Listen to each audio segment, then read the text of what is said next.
Thank you, Mr. Chairman and colleagues. As has been said, John Lewis grew up on a chicken farm to sharecroppers in Troy, Alabama. And during that time, there was great pain and suffering for our African-American brothers and sisters in the segregated South.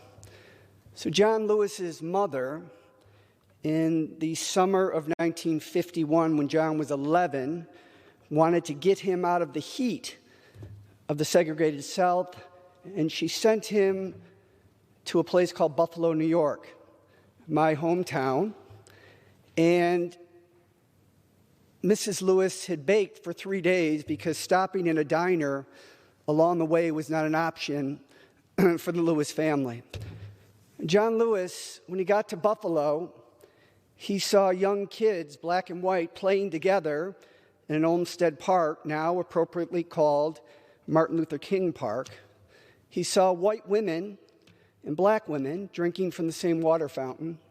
He saw his uncles, black men working aside white men in the steel and flour mills of Buffalo, New York. It was from that experience in Buffalo in the summer of 1951, at age 11, that John said that he believed that desegregation of the South was possible, and he committed his life work to that cause.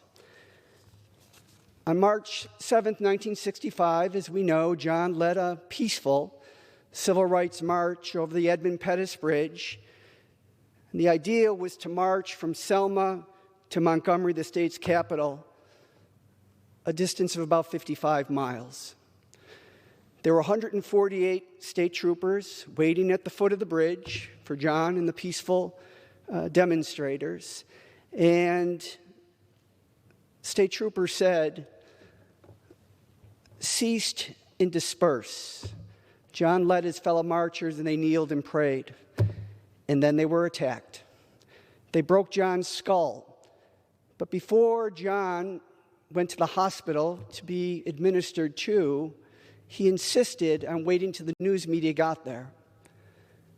And blood pouring down his face, he admonished the President of the United States to take up this civil rights cause.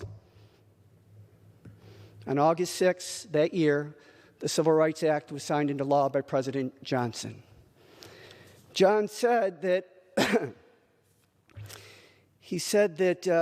oddly one time, he said that he was grateful for the police beating, because had that event not occurred, had that not become Bloody Sunday, it would have just passed as a local news story, and nobody would have witnessed it, and nothing would have changed.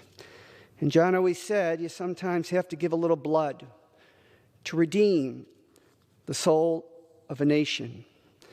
The Civil Rights Act of 1965 is a testament to the vision of John Lewis, a man of goodness and a man of grace, who at the age of 11, in the summer of 1951, was inspired by what he saw in Buffalo and had the presence of mind and the courage to act on that inspiration. Thank you, Mr. Chairman, and I yield back. Thank the gentleman. With that, let me recognize